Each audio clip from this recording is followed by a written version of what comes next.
A great show for you tonight. Oh, soon those stars will be running out here quicker than Julian Assange being kicked out of an embassy. But hopefully happier. And lots of great guests for you, including one of the stars of Game of Thrones will be here. It's the final season! Much excitement, you know. Who will finally rule the kingdom? The queen with 2 dragons, the 3-eyed raven, the 4-eyed toad.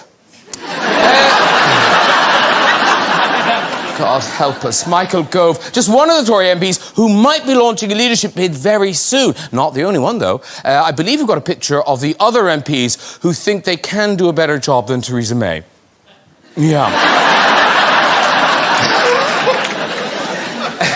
Meanwhile, Theresa, she's had a busy week, hasn't she? Running around Europe, desperately trying to get an extension. On Tuesday, she went to Paris to meet the French president.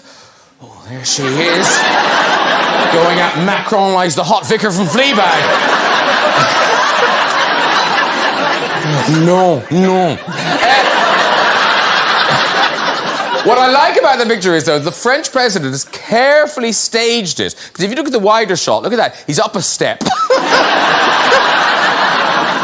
Just so he wouldn't appear shorter. You notice, Macron has that familiar glint in his eye. You know, well, he's just about to shaft an older woman. His wife's old. Keep up, everybody. Then it was the emergency EU summit in Brussels. The fun just keeps coming. And it was a fun moment when Theresa May and Angela Merkel realised that they'd been snapped in matching outfits. EU fun! Yeah, that's them, laughing about buying the same jacket. Angela saying, $24.99 is when I think Brexit will be sorted. She did get her extension, though, and Brexit has now been delayed until Halloween. Yes, folks, the scariest day of the year will now be on Halloween. Hey, let's get some guests on! Later, with the music from breakthrough British star Tom Walker. Yeah. But first, this man has starred in one of the biggest TV shows of all time, playing King of the North, Jon Snow. Now, as Game of Thrones reaches its much-anticipated final series, please welcome Kit Harington!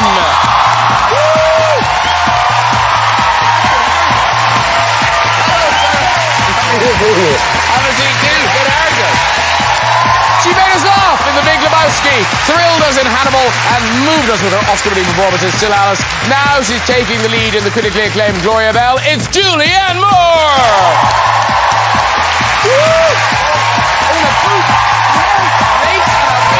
I'm loving it. Come in. Yeah. He's one of Hollywood's leading funny men, having starred in Anchorman, Knocked Up, and Friends. Now he's back as Ant-Man in the blockbuster Avengers Endgame. Please welcome Paul Rudd! It is!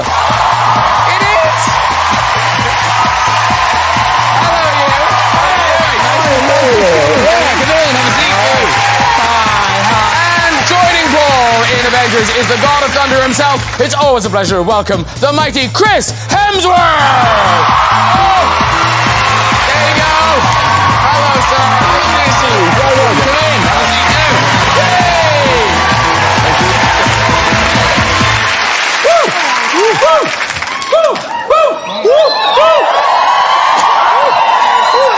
Let's just woo for a while. Woo! Nice to see you all. Nice to see you. Avengers, Game of Thrones, a Julianne Moore sandwich. It was nice to see you. Thanks. Nice to see you. Yeah. Good to see you. It's all good. Yeah. Now, Emilia Clarke, I think we said Emilia Clarke was going to be here, but she's not here tonight. But look, I just reassure you, that is Kit Harington. Because you look so different without the beard. I look like a weathered adolescent. A tired child. Why was it just the minute you were not Jon Snow, you thought, right, that's gone? No, I just did SNL, so they shaved me. Oh, this is Saturday Night Live? Yeah. But now, not only did they shave you, like, you went all out on SNL, didn't you? Yeah, they sort of said, you know, do you have any talents? Do you have anything you can show off? And I thought, no, not really. But I said, look, I'll do anything you want me to. I'm like yours. I'll do anything. Any of the skits that you haven't found anyone to do them, I'll do them. Anything controversial, I'll do them. So, yeah. Is that how you ended up in your pants with nipple tassels? Yeah. Oh, that's awesome. I wonder how many times they had pitched that sketch. And I was the numpty who ended up doing it. And Julianne, now oddly, you do know Kit from before. I do. We spent like a week in a cage in the pouring rain while I was supposed to. I was a witch and I killed him With her demon tail. That's right. Yeah, I got killed by Julianne Moore's witch demon tail. Yeah. How did you kill him with a demon tail? I don't know. I whipped it around Just hit him with it. Yeah, and then in between takes, I'd say like, "So where are you from?" Is this your second movie? Okay, that's great. It's my second movie, and I was sharing a scene with Jeff Bridges and Julianne Moore as the guy who gets killed in the first 10 minutes of the movie. Yeah. By her demon tail. I was like living the dream, but not living the dream. He was so good-natured. He really was. It was pouring rain. It was cold, and they threw him back and forth and dragged him across the ground. For about 3 weeks, actually. Yeah, yeah. It was longer than it should have been. They were enjoying it. Yeah. Chris and Paul, lovely to have you back. Avengers back in our world, very exciting. And Chris, I know you've said before how your daughter isn't impressed that you're Thor. It's not a big deal in her world. Yeah, I've got 3 kids and 2 twin boys and my young daughter, and she thinks it's okay. She's just not as impressed as I'd like her to be. But then you did try quite hard to impress her. Was it at a school sports day? Oh, right, yeah. She had this athletics carnival and she was quite nervous, and I said, you know, it doesn't matter. It's just about having fun, and winning's not important. And then she went the 100-metre sprint or whatever, and she came second, and she was, you know, a bit bummed. And I said, don't worry, you know, it's about having fun and so on. And then they said, all right, the dad's race. And I was like, what, the dad's race? And everyone starts lining up, and I'm like, oh my God, I'm not ready for this. I haven't sprinted in a long time. And all of a sudden became incredibly nervous, and I'm looking at my daughter and she's like, you've got to win, Dad. And I'm like, it's not important. and I took off and won the race. Of course you did! And, which I was beyond happy about. I looked over at my daughter and she's like, you know, do you see me win? She's like, when? Where's the race happen? I had no idea. So she was still not impressed, yeah. I just imagine being one of the other fathers and Thor. What's the point? No. I had that feeling actually when we were filming, and I was standing right behind you, and we finished a scene. We had to get it kind of out of the suits, you know. And I've been working out really hard. I'd been eating great for years. And I'm standing behind you. It's like, what is the point? I mean, No, come on. I mean, no, but like, we're essentially comprised of similar materials, right? I mean, we both have ribs and organs and bits and pieces. and then there's this, Yeah. and there's Ant-Man.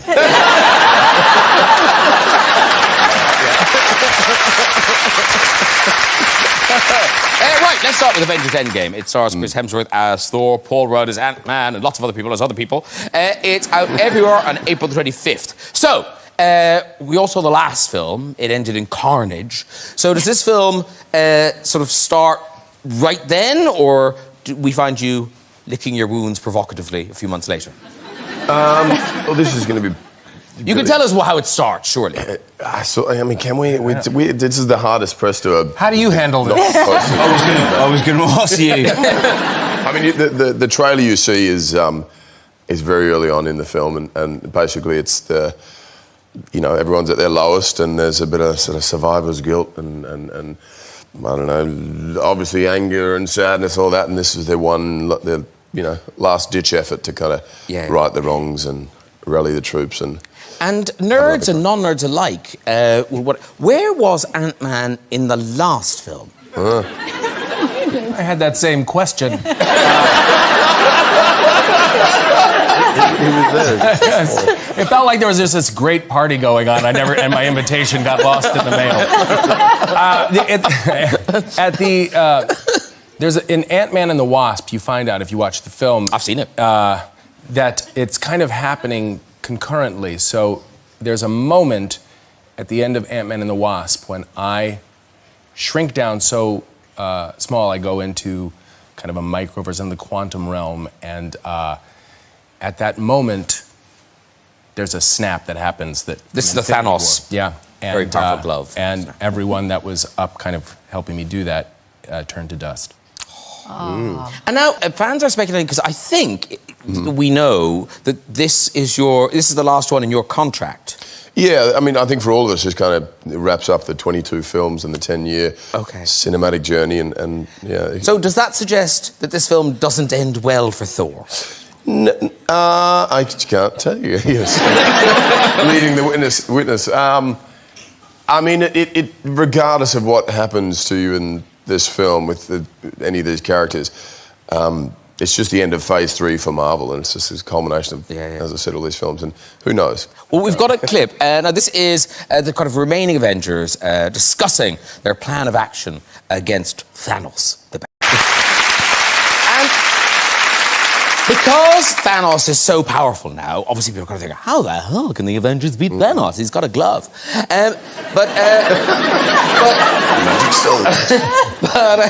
But there is a fan theory involving Ant-Man. Now, can you explain how Ant-Man will beat Thanos?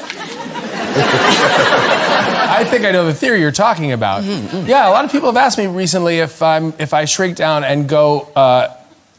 The theory is called the Thanos theory, and go into Thanos in a certain orifice. Yes. And then grow giant size. That would do it. That would do it. But why not? Why not the ear or the nose? I mean, why does it have to be? You need to really just. Yeah. If you just blew his head off. No, you have to really in the middle of the body. Yeah. No, it makes total sense. Yeah, it does. Yeah. Scientifically, you're right. Yeah. But the secrets, like some people, like apparently Mark Ruffalo's not good at keeping secrets. No, that's why he's not here. Tom Holland, very bad at keeping secrets. Also, that's why we turned him to dust. How are the two of you? Or do you know what happens? Or are you just keeping secrets?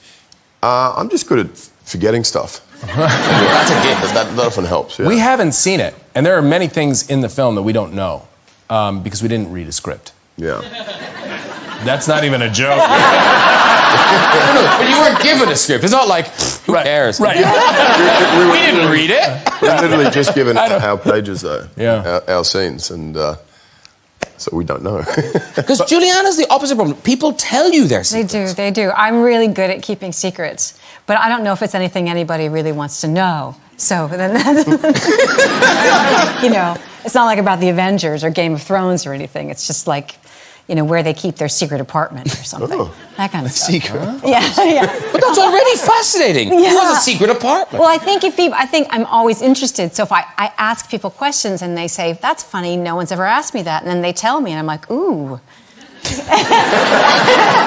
Well, are you planning to write a book in your retirement? Maybe that's what I have to look forward to. That's a good one. Because Kit, you've had this for, 8-9 years now. Well, I was thinking it's similar to you guys, isn't it? 8 or 9 to you, Chris. Anyway, Yeah. 9 years or something of our lives that we're holding these secrets. But it's the intensity of finishing something like this and then not being able to say anything is. But do you tell anyone? Have you told no one? I've told one person. It's me.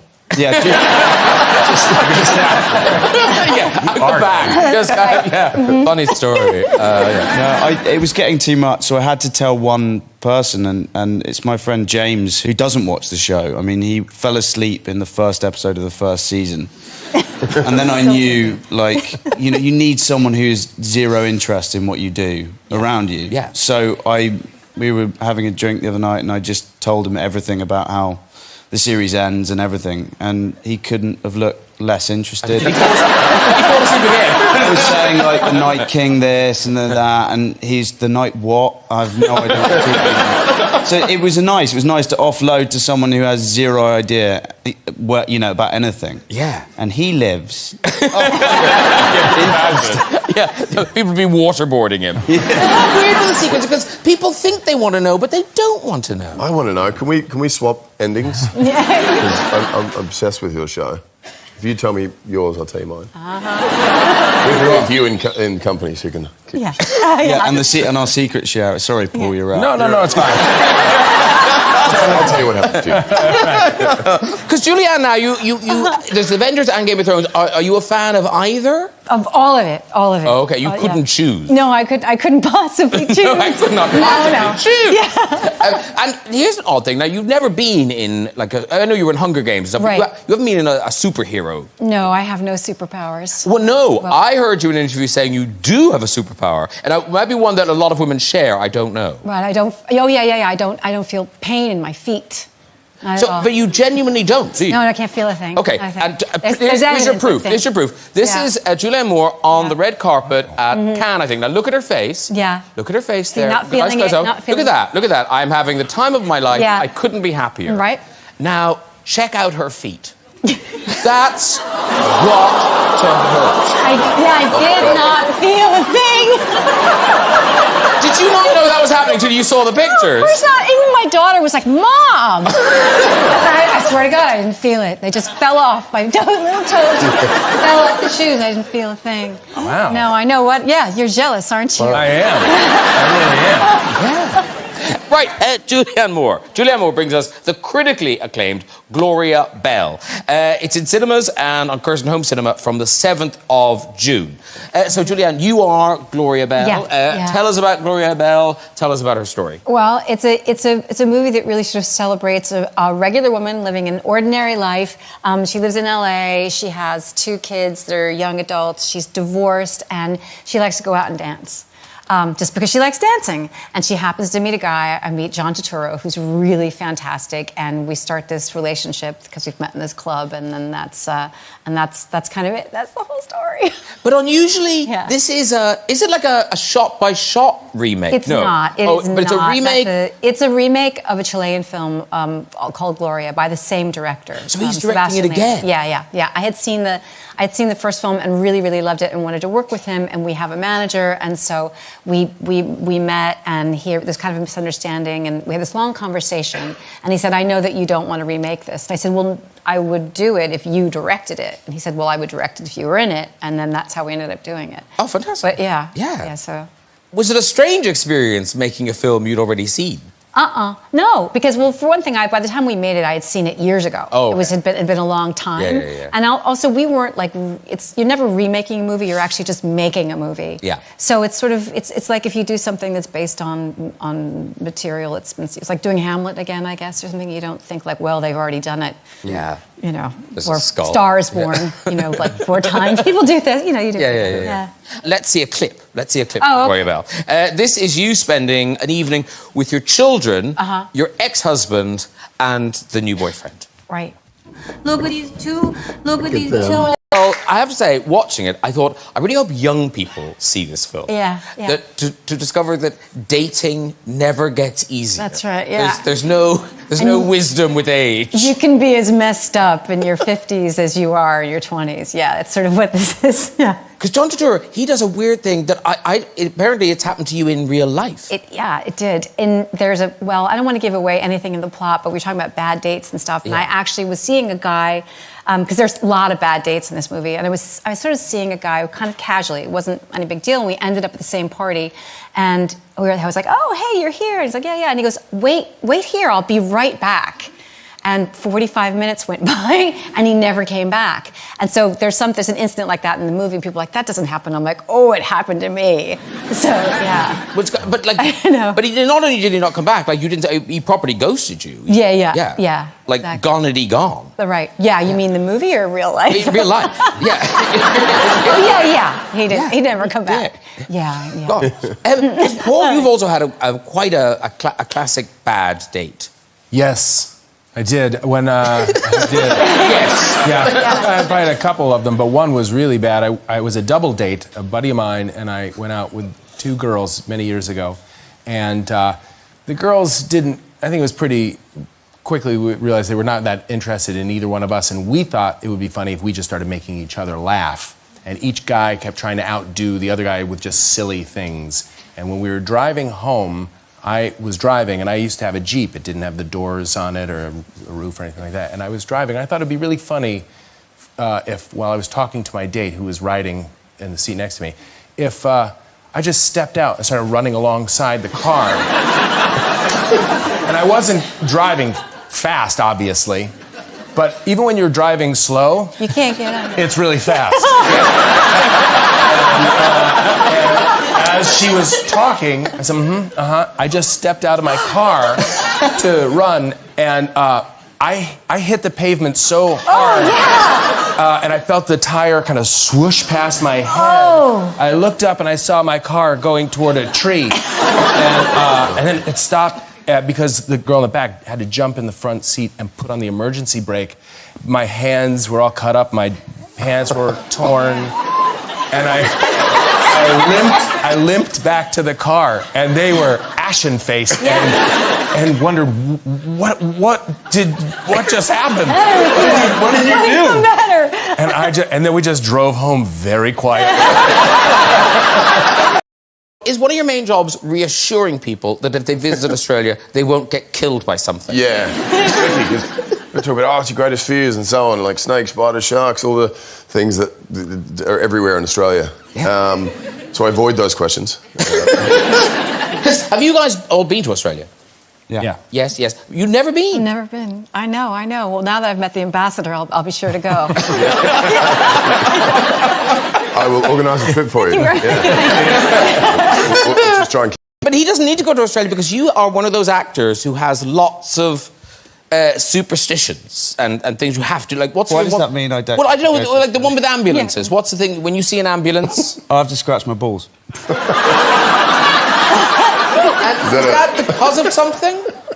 Someone told me it once, and now it's sort of... apparently it's good luck for the person inside. Oh, wow. If we all did it more, Shall we? I like it too. It's pretty kind. Everyone knows that old superstition.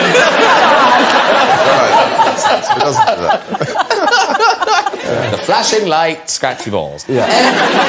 And what one you were doing backstage when you were doing the play about the chair? What one? What backstage? Apparently, before you went on stage, there was a chair, and you had to pat it. Oh yeah, no, I got to. I like the way. Oh, what about? Yes. Yeah, it's about wood, isn't it? It's about touching wood. So like you touch it 3 times, then the other 3 times, and then you have to do it. But then you would say something. Yeah, let's all do it. No, I don't remember what. I wouldn't say anything. I just tapped the wood. Didn't you say "Good luck, Tom"? Who has told you that? I think you did. Did I? Is it "Good luck, Tom" or "Good luck, Tim"? No. Oh no. Is that you getting mixed up with the Travis Perkins? I have to salute Travis Perkins lorries. That's a different thing. Are you sure? Are you sure you're not just obsessive compulsive? Sounds like OCD to me. Yeah. Good luck, wood. Scratch. Scratchy balls. And then I hear a siren. Now, Kit Harington, the final season of Game of Thrones. It's the 8th season, final one. And Sleepless Nerds, good for them. They can watch the worldwide simulcast on Monday morning at 2 a.m. on Sky Atlantic and Now TV. And for people with jobs, it's on Monday night at 9 o'clock. It's just incredible to watch that and think this is a television series. Yeah. I mean, they really have gone all out on this series, haven't they? Yeah, they really have. And to give you an idea, it's like usually we'd shoot it over 6 months for 10 episodes.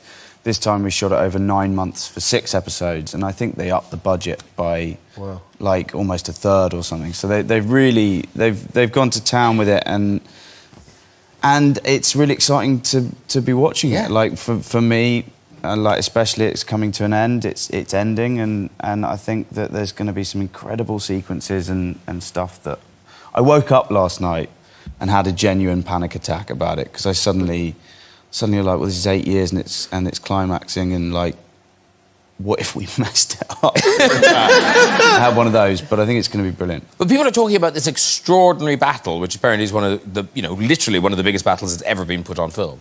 Yeah, I think so. I think it's it was over 55 nights. We had 55 night shoots in a row. Wow. Which was, as you can attest, like a night shoot's a long thing. So doing 55 of them in Northern Ireland in January and February. Well, they're like day shoots, really. Yes, that's right. It was intense, and everyone sort of was right on the edge of killing each other, literally, by the end. But it's... And how, yeah. I mean, what will that be on screen? Will that be one episode, or will that battle be over a few episodes? God, can I say that? It's so hard, isn't it? I don't know what's been printed and what hasn't. I think it's safe to say that's an episode. We Kill him! He has said too much! we can keep secrets. Us in this. And now, you guys have talked about walking away from the Avengers, but I read somewhere where you thought, end of Jon Snow, I'm going to be cool about this. This is going to be, it's just a chapter in my life. I'm fine. Yeah. Well, I'd maybe you've had this when you get people come up to you in the street and they say, "Are you Jon Snow?" And you're kind of like, well, not technically, I'm not Jon Snow, no, but let's go with it, I'm Jon. But I kind of waited, I really, really had waited to say the words, "not anymore." Like in a really stoic, kind of cool way. Like the first person I go, "not anymore." What really happened was I left set and I was very emotional, and this poor girl came up to the airport and went, "Are you Jon Snow?" And I went, "Not anymore."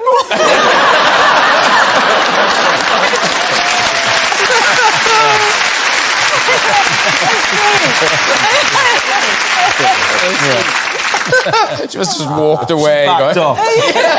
Off pretty quick. Don't ask him. He doesn't like it. And obviously, at the end of things, a lot of actors kind of keep souvenirs. The statue of yourself. Well, that's what I asked myself when it arrived. I'm now like, now what do I do with this? And they send it to me, and I have it set at the top of the stairs so that if anybody goes up the stairs and then turns, it's right there, and with hopes that it will terrify them and surprise them. I should probably move it. Just hearing it, yeah. That'd be a nice place for your statue on the landing. Do you have a landing? Just move it around the house. Yes, I have a landing. I could. Behind a breakfast bar. There it is. And we've been talking about some, big roles tonight. And Paul Rudd, there is one role that, thank God, you did manage to get. This is your role as FBI agent Ian Curtis. That's right. In the internationally acclaimed Gen X Cops 2. That's right. Now, I feel a fool. I did not know much about this film. What rock have you been living under? No, but I didn't. But did you? It's you speaking. You're speaking Cantonese. In a moment, it was an all Cantonese cast. It's actually Now with added Paul Rudd. This was about, I was getting ready to do a play. It was all Cantonese. I was cast as an FBI agent. Ian Curtis. Ian Curtis, which was an odd name to choose for any music fans out there. But I spoke English throughout most of the film, but at the end I did try and my hand at a little Cantonese. The whole thing was so bizarre. Because didn't they ask you for help with the dialogue and things? Well, they did. I mean, because nobody really spoke English. And I just remember there was one take, and I thought, what could I say that is going to be really funny to me and my friends that we'll enjoy that they won't be able to understand? And I just remember one line was very threatening, and I rewrote it, and it was about these two guys, and they're going to go to jail, and I said, Roseanne Barr Arnold will be president of the United States of America before you two punks ever see the light of day. Really seriously. And I liked that it was Roseanne Barr Arnold, which no one has ever said, and that it was the president of the United States of America. It was such a clunky sentence. A lot to say. A lot to say, but nobody knew to say, don't say that. So I said it. Do we have a clip of We that? do. Ooh. We are very excited. Yeah. Here is an exclusive clip of Paul Rudd as FBI agent Ian Curtis. And this is you with some young Hong Kong punks you've just arrested in Gen X Cops 2. That's really impressive. It's a bit of a spoiler alert because you could see we became friends. Yes! Yeah. Can you remember what drinks are on me one more time? Did I just say Fighty La? That's what you said, Fighty La. And they dyed my hair. I was going to say you're blonde. I had blonde hair. When I showed up, they said, you need to bleach your hair. Like any good FBI agent. and I remember my wife said, it looks like if Duran Duran made a video and they were in the FBI. It looked like Simon Le Bon. In all good video shops now. Right, it's time for music. This man is fresh from his Brit Award win and has a top-selling debut album to boot. Here tonight singing his latest hit, Just You and I, it is Tom Walker!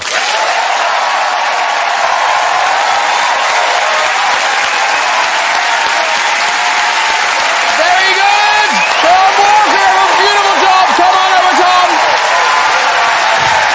Seriously, that was lovely. Thank you very much. Come in and meet everybody. Tom, Kit, Julianne, Paul, Chris. There they all are. Mark. How's it going? Have a seat, do. Shut up. Thank you. Seriously, lovely, lovely song. We've been hearing that song everywhere. It's gorgeous. Thank you very much. And that is out now, as is the album. I have a vinyl copy of it here. There it is. What a time to be alive. And what a time it is. Well, it is. Well, for you, an amazing time. Because, I mean, it's broken all records. It's selling so well. It's done all right, yeah. Yeah. And it's one of those... Cause I was listening to it, like, suddenly you don't realise how many of the songs on the album, you know already. It's extraordinary. Well, I know them all. Yes. Well done, you. I know. Most of the time. And you wrote that for your fiancée? I did. Who's sat over there? Oh. Annie, she's very lovely. That's good. I know, yeah. That's worked out well then. Yes, it has. Yeah. Very nicely. And I should say congratulations on the Brit Breakthrough Award. Thank you, nice. There you are with your award. I think we've got a picture. There you are. Oh, look at that. That is the face of victory.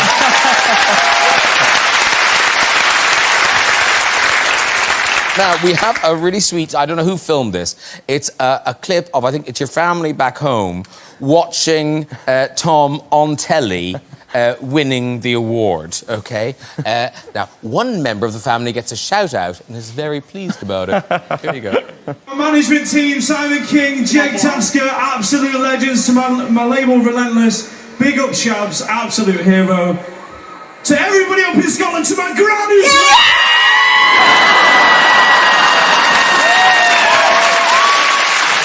I think that's your granny. Yeah.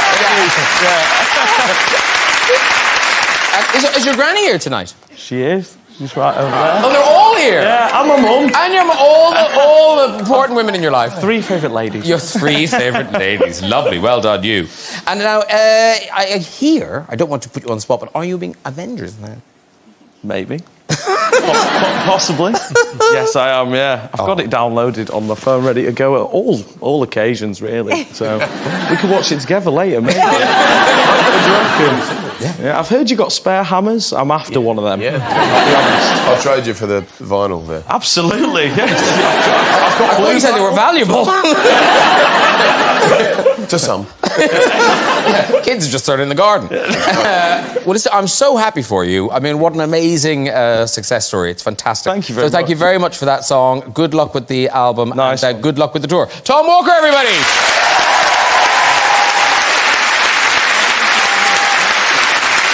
Right, that is nearly it. But before we go, just time for a visit to the big red chair. Who's there? Hi. Hello. Hi. What's your name? Shirley. Shirley. Lovely, Shirley. Off you go with your story. Okay, I'm a flight attendant and I was going to LA on one of my flights, and before I was serving people, I don't know why I decided, but I went to the toilets and I thought I'd check out my private bits to see if I needed a waxing when I got there. So I was in the toilet like this, checking, and one of the passengers came into the toilet because I forgot to lock the door. And all they saw was this. So I had to come out and explain to the passenger what I was doing because they thought I was playing with myself in the toilet. So I had to tell them that I was actually checking to see if it was long enough for a waxing when I got there. And they kept on saying to me, and I went, well, I'm really sorry, I'll go and work the other side. And they said, no, and I went, what? And they said, well, is it long enough? And I went, oh. So that's my embarrassing story. Yeah, would you like a snack? I'd say walk, I think. I think walk. Yes, I think walk, yes. Yeah. Okay, that really is all we've got time for. If you'd like to have a go in the red chair and tell your story, you can contact us on our website at this very address. Please say a huge thank you to all of my guests tonight. Mr. Tom Walker! Kit Harington! Julianne Moore! Paul Rudd! And Chris Hemsworth! Join me next week with pop star Mabel and some amazing acting talent. Jodie Comer, Daniel Radcliffe, Rebel Wilson, and Oscar winner Anne Hathaway. I'll see you then. Good night, everybody. Bye-bye!